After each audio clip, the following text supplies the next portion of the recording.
Médicos, ¿cómo están? Continuamos con la sección de ginecología para el ENARM 2024, su tercera parte. Entonces vamos a ver algunas actualizaciones recientes de las guías de práctica clínica. Por ejemplo, IVO en el embarazo, una súper importante. Aquí tenemos algunas definiciones. Por ejemplo, la infección del tracto urinario, que se va a definir como la presencia de microorganismos patógenos a cualquier nivel del tracto urinario, o sea, independientemente de su nivel. Incluye riñones, ureteres, vejiga y uretra. Ahora, vienen dos definiciones importantísimas. Uno, la bacteriuria asintomática, que es aquella en la que un individuo sin síntomas del tracto urinario muestra con orina de chorro medio un crecimiento de más de 105 unidades formadoras de colonia de mililitro. Y la cistitis aguda es la presencia de bacteriuria significativa que se asocia a invasión de la mucosa vesical. Y aquí podemos tener síntomas como disuria, urgencia, así como aumento en la frecuencia urinaria e incluso un dolor suprapúbico. En cuanto a la epidemiología de la IBU en el embarazo específicamente, vamos a ver que esas son las infecciones del tracto urinario, van a ser las infecciones más frecuentes en el embarazo, pregunta del ENARM. La bacteriuria asintomática se va a presentar entre un 2 y 10% de estas embarazadas, la cistitis en el 2% de las gestantes y la pielonefritis en el embarazo menos del 1%. La etiología es la misma que en las infecciones de vías urinarias en general. E. coli un 86%, Staph, Saprophyticus, Klebsiella, Enterobacter y Proteus se llevan el resto del top. ¿Cuáles son los factores de riesgo para una infección de vías urinarias en el embarazo? El esquema antibiótico previo, hospitalizaciones, catéteres urinarios y también una infección previa. Y sin embargo, pues esos también se pueden asociar incluso a que a que los microorganismos ya sean productores de beta-lactamasa, o sea, que ya no respondan a penicilinas. Y para considerar esta infección previa como un factor de riesgo, debe haber tenido el contacto con el antibiótico o la infección en los 3 meses previos. Y ya no recomienda como tal el uso de la acidificación de orina. Eso es algo que se contaba todavía cuando yo hice el ENARM, pero las nuevas guías de práctica clínica ya no recomiendan ni el uso de productos de arándano, probióticos o listados bacterianos para prevenir esas infecciones. Ahora, si hablamos de profilaxis, únicamente se recomienda en embarazadas con alto riesgo de infección del tracto urinario, y esto es que tengan 3 infecciones recurrentes por un urocultivo positivo en menos de un año. Para esto, también se recomienda la profilaxis en aquellas que tengan malformaciones uroginecológicas o que tengan litos renoureterales. Para esto tenemos dos opciones. La primera y la más importante es con nitrofurantoína, 100 miligramos cada 8 horas. Y la segunda puede ser con fosfomicina o amoxicilina. En caso de que no contemos o no podemos utilizar nitrofurantoína. El diagnóstico nos recomienda la guía de práctica clínica realizar el tamizaje de la bacteriuria asintomática en la primera consulta prenatal y se recomienda realizar ese tamizaje mediante urocultivo en mujeres embarazadas. También se recomienda realizar urocultivo para confirmar el diagnóstico de la infección del tracto urinario en embarazadas con síntomas cuando tengamos más de 100.000 unidades formadoras de colonias. Si recuerda el anterior, pues únicamente eran 10.000. Se sugiere realizar tamizaje con tinción de Gram si no contamos con urocultivo en caso de que se pueda realizar la prueba. Y ya con último, tira reactiva cuando no se cuente con urocultivo o tinción de Gram. ¿Ok? Entonces, en orden de jerarquía, si puedes, debes realizar un urocultivo para tener tu diagnóstico de IVO en el embarazo. Si no, por lo menos analizar el sedimento en busca de la bacteria que podría estar causando esta infección, ya sea cocos gram positivos o bacilos gram negativos. Y ya si no, por última opción, pues una tira reactiva que dé datos compatibles con infección de tracto urinario, ¿no? Leucocitos positivos y esterasa nitritos positivos y esterasa leucocitaria positiva. Ahora, el tratamiento. Siempre hay que dirigirlo en mujeres que tengan cistitis con base al resultado del urocultivo y el antibiograma. Si no contamos con algo, o sea, si no tenemos el urocultivo, bueno, entonces se recomienda tratamiento empírico con fosfomicina. Como vemos aquí, puede ser en sobrecito o puede ser en cápsula, pero se recomienda tratamiento con fosfomicina y si no, con nitrofurantoína, en lo que esperamos el cultivo. Y ya con el cultivo, ahora sí dirigirlo. Si ya para ese entonces la bacteria era resistente a fosfomicina o nitrofurantoína, pues ya terminamos el esquema. Y aquí tenemos entonces nuestros algoritmos para el tratamiento de la IVA en el embarazo. Te los tienes que aprender, te recomiendo que los memorices. ¿Ok? Entonces, embarazada en la primera consulta prenatal, en caso de pielonefritis o datos de alarma, o sea, cualquiera del CIRS, hipotensión, fiebre, taquicardia o taquipnea, a urgencias. Si solo tiene síntomas del tracto urinario inferior, entonces vamos a ver. Si no los tiene, hay que ver si contamos con urocultivo. No lo tiene, a donde sí se pueda tomar. Si lo tiene, ok. Ya con una paciente sin síntomas del tracto urinario inferior, pero con urocultivo, vamos a descubrir si esta tiene bacteriuria sintomática. Si no lo tiene, seguimiento. Si lo tiene, tratamiento dirigido y urocultivo de control. Persiste la bacteria asintomática, sí, a segundo nivel de atención, porque a lo mejor requiere tratamiento intravenoso o valoración por infectología. No, continuamos el control prenatal. O sea, si nosotros recordamos ahora, parte del tamizaje de la mujer embarazada, pues va a ser realizar no solo el ego, sino también el urocultivo. Y la bacteriuria asintomática es una de las pocas bacterias, y la bacteria asintomática va a ser la que se trate en el embarazo. En cuanto al si sí tiene síntomas del tracto urinario inferior, bueno, entonces vamos a solicitar tratamiento empírico en lo que obtenemos el resultado del urocultivo, fosfomicina o nitrofurantoína. Si el urocultivo está disponible en menos de 24 horas, pues damos tratamiento dirigido. Si no está disponible en menos de 24 horas, tratamiento empírico. ¿Los síntomas mejoran? Sí, continuamos con el control prenatal. No, realizamos urocultivo y tratamiento dirigido en caso de no haberlo hecho previamente. ¿Ok?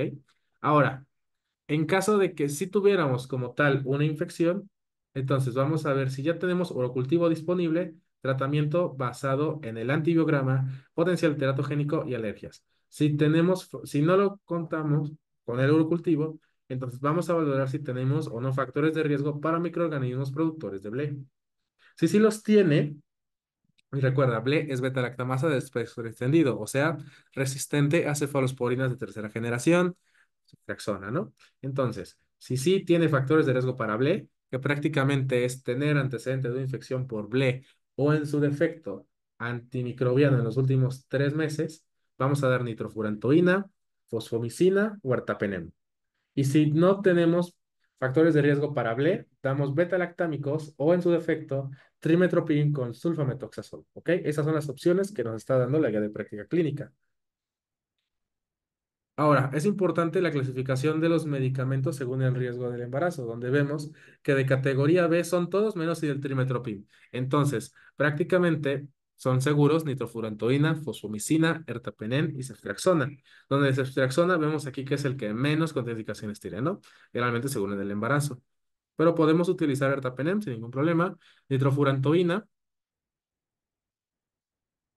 nos dice aquí únicamente evitarlo antes del término del embarazo. Fosfomicina seguro en el embarazo y ya trimestoprim sulfametoxazol es una categoría C y únicamente recomiendan evitar en el primer y tercer trimestre del embarazo. Pues recuerda que es antagonista del ácido fólico, entonces por nada del mundo vayas a dar trimestoprim en el primer trimestre. Ahí sí, olvídalo, no lo vayas a utilizar. Y tampoco en el tercero porque justamente puede provocar kernicterus. Entonces, nunca use, yo recuerdo perfectamente de ustedes de pediatría, así lo tengo grabado. Jamás usemos sulfas en pacientes pediátricos, en pacientes neonatos. Aquí tenemos dos razones por las cuales no se recomienda. ¿Ok? Que quede claro. Y en el embarazo, primera línea, nitrofurantoína, fosfomicina. Si tenemos antecedente de infección previa, de hospitalización previa, uso de antibióticos de los últimos 3 meses, podemos estar ante una bacteria BLE y se recomienda ertapenem. Y ya de última opción, trimestoprim-sulfametoxazol.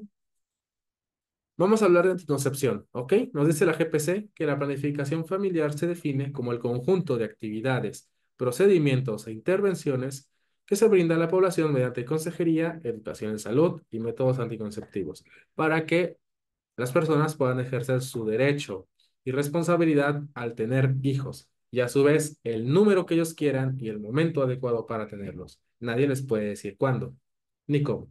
Epidemiología. Cuando el intervalo entre nacimientos es inferior a 2 años, la tasa de mortalidad perinatal es de 45. Por eso hablan del famoso periodo intergenésico. Y un 60% mayor que si es de 4 años o más, ¿ok? Pero bueno, pues somos México, es normal. que tengamos hermanos de 1 a 2 años de diferencia con nuestra edad, nada nuevo. Ahora, México registra una prevalencia de uso de anticonceptivos en el 75% en el total de mujeres de 15 a 49 años sexualmente activas. Esto debería ser más alto, pero bueno, ahí vamos. Entonces, nos dice la GPC tal cual que debemos tomar en cuenta el quick starting, ¿ok? La anticoncepción de inicio rápido, lo que hace reducir el riesgo de embarazo, ya que acorta el tiempo de espera para el comienzo de un método anticonceptivo, sobre todo en mujeres con ciclo menstrual irregular o que han tomado ya pastillas anticonceptivas o de emergencia. Y pues lo que busca es brindar esta opción de anticoncepción rápida para evitar el retraso en la elección de algún otro que sea más lento y no de su resultado esperado, o sea que si se embarace. Elección del método. Nos dice tal cual la GPC, nos lo sigue recomendado. El dispositivo intrauterino es el método anticonceptivo de inicio más rápido. Después vienen los anticonceptivos, tanto orales como hormonales, si se desea no prolongar más el comienzo de la anticoncepción. Después de la anticoncepción de emergencia con levonorgestrel, ahora sí se puede iniciar de forma inmediata la anticoncepción hormonal. Y en el caso de anticoncepción de emergencia con acetato de ulipristal, hay que esperar al menos 5 días antes del inicio rápido de anticoncepción hormonal. Pero siempre recuerda, se requieren precauciones anticonceptivas como métodos de barrera o absolutamente la abstinencia hasta que el método anticonceptivo de inicio rápido sea efectivo. Aquí se refiere a todos aquellos que no son el DIU. Recomendaciones de la guía de práctica clínica para anticoncepción. La inserción inmediata de un DIU 10 minutos después de la expulsión de la placenta a 48 horas se asocia con una tasa de continuidad más alta en comparación con la inserción de 6 semanas del evento obstétrico, sobre todo porque no vuelven. Tiene toda la lógica del mundo, aunque claro, con consentimiento informado de la paciente. Y nos dice aquí, es éticamente permisible realizar una OTB solicitada en mujeres nulíparas y mujeres jóvenes que no desean tener hijos. O sea, no aplica esa antigua leyenda de que no se les debe hacer OTB a las mujeres jóvenes porque se van a arrepentir. Claro que no, es su derecho que ellas decidan si quieren o no quieren tener hijos desde la edad que quieran y bajo consentimiento informado y previa explicación de beneficios y complicaciones, si consideran que es su mejor método anticonceptivo, se les debe proporcionar. Anticoncepción de emergencia. El DIU de cobre se puede insertar durante las 120 horas posteriores de haber mantenido relaciones coitales sin protección o que se haya producido un fallo del anticonceptivo utilizado, ¿ok? Ya tenemos 120 horas en lo que el DIU de cobre todavía puede funcionar. Bien, entonces no hay tanto problema, ¿no? 5 días tenemos después de la ruptura del condón o que haya fallado el anticonceptivo. Tenemos 5 días después de ese evento para asegurar una adecuada anticoncepción. Y aquí nos dice, la anticoncepción de emergencia con levonorgestrel puede ser menos eficaz en mujeres con IMC de más de 25 y el acetato dipristal en mujeres con IMC de más de 35. Hay que tener cuidado con eso. Generalidades de los métodos anticonceptivos vienen acá. Por ejemplo, píldora anticonceptiva de emergencia con levonorgestrel puede ser una tableta de 1,5 o dos de 0,75 separadas por 12 horas. O la de acetato de ulipristal, que es de 30 miligramos. Puede provocar efectos secundarios como sangrado, náusea, dolor abdominal, fatiga y dolor de cabeza. El mecanismo de acción de las dos es que inhibe o retrasa la ovulación, suprimiendo la hormona luteinizante. ¿Cuál es la eficacia y seguridad? Aproximadamente sucederá un embarazo por cada 100 mujeres que tuvieron relaciones sexuales no protegidas, o sea, efectividad del 99%. El DIU de cobre, tanto como inicio rápido como emergencia, puede provocar dolor al momento de inserción, así como dolor y sangrado abundante durante la menstruación, así como calambres y sangramiento menstrual. El mecanismo de acción del DIU de cobre es que alterará el moco cervical y por lo tanto inhibirá la penetración espermática. Esto porque la presencia de un cuerpo extraño, como es el DIU de cobre, ocasiona reacción inflamatoria en el endometrio, una eficacia igual del 99%. Y el DIU medicado con levonorgestrel, bueno, este tiene 52 miligramos de levonorgestrel y libera aproximadamente 20 microgramos al día de levonorgestrel. Provoca cambios en el patrón de sangrado y también provoca un sangrado más ligero y menos días de sangrado. evita que los espermatozoides fertilicen el óvulo al producir cambios en el moco cervical y también tiene una eficacia del 99%. Estos son los algoritmos que nos propone la guía de práctica clínica para la anticoncepción, ¿ok? Atención por profesional de salud. Se realiza como en todo, historia clínica, valoración y se le explica a la paciente riesgos y beneficios de los dispositivos. ¿Acepta el método? Sí. Digo, no, se continúa con consejería. Sí, se proporciona asesoría por cada uno, donde vienen los hormonales combinados con progestágeno solo, intrauterinos, métodos de barrera, métodos basados en conocimiento de la fertilidad, que son los menos recomendados, anticoncepción de emergencia y métodos quirúrgicos como vasectomía para varones o TB para mujeres. Ahora, en caso de que nos pregunten por anticoncepción de emergencia, otra vez historia clínica, consejería de eficacia y utilización. Sospecha de embarazo. Si no tenemos o si no está embarazada, ahora sí le ofrecemos DIU, levonorgestrel o acetato de ulipristal. Ok. ¿Acepta método? No. Consejería. Sí. Y entonces ya decidiremos. Se le pone DIU de cobre como la opción todavía más eficaz, más importante. O si no, pues levonorgestrel o acetato de ulipristal. Ya vimos las dosis, progestágeno solo o con levonorgestrel o norgestrel y anticonceptivos combinados. En caso de que sí sospechemos que está embarazada, solicitamos gonadotropina coriónica humana. Si es positiva, bueno, seguimiento del embarazo. Si no, pues ahora sí le explicamos qué otras opciones puede tener. Vamos a hablar rápidamente de un tema curioso, que son los tumores anexiales, ¿ok? Que se ha preguntado en los últimos ENAR. Son tumoraciones sólidas o quísticas que se originan en los anexos o en estructuras anatómicas vecinas al útero. Los factores de riesgo para presentar tumores anexiales son antecedente familiar de cáncer de ovario, endometrio, mama, colon o recto, antecedentes previos de cáncer gastrointestinal, hepatobiliar o ginecológico y que la paciente ya presente endometriosis o infertilidad. En cuanto a la epidemiología, la incidencia del CA de ovario suele ser de 1 en 70, o sea, 1,4%. Sin embargo, cuando tenemos un antecedente familiar, aumenta 4 veces. Y son más frecuentes, de nuevo, cuando ya tenemos la mutación del BRCA1, como veíamos en cáncer de mama. Y justamente esta mutación del BRCA1 se va a encontrar nos va a brindar un 85% de posibilidad de desarrollar cáncer de mama y un 45% de ovario. ¿Ok? Y aquí tenemos dos interesantes, ¿no? Un endometrioma que estamos viendo acá y también un quiste dermoide en las imágenes del ultrasonido. ¿Cómo se debe abordar los tumores anexiales? Lo primero y como siempre, en gineco todo inicia con un ultrasonido transvaginal en pacientes con un tumor pélvico. Si no nos queda muy claro, se sugiere realizar TAC abdominopélvica en pacientes con tumor de localización extrapélvica, o sea, para caracterizarlo mejor. Y se sugiere realizar ultrasonido pélvico en pacientes núbiles con tumor pélvico, ¿ok? A pesar de que suena un poquito drástico, pues es lo que nos recomienda la GPC. Y aquí tenemos algunas imágenes que nos da la misma guía de práctica clínica, ¿ok? Aquí tenemos esta clasificación, donde tenemos un B1, que es una lesión unilocular, B2 con un componente sólido que mide menos de 7 milímetros. Un B3 donde ya tenemos una imagen que está presentando sombra acústica. Un B4 donde tenemos un tumor multilocular con bordes regulares y diámetro mayor de 100 milímetros. 5 donde ya tiene captación del Doppler ausente o mínima. Como vemos aquí apenas está pintando. M1 un tumor sólido irregular. M2 masa con ascitis. M3 estructuras papilares. M4 multilocular sólido y con diámetro de más de 100 milímetros. Y M5 una captación intensa del Doppler. O sea, son como espejo, ¿no? Marcadores tumorales. Se sugiere realizar marcadores tumorales en pacientes con tumor ovárico, así como sospecha de malignidad por ultrasonido. También se sugiere realizar marcadores tumorales como DHL, gonadotropina colónica humana o la alfafeto en pacientes menores de 30 años con tumor ovárico y sospecha de malignidad por ultrasonido.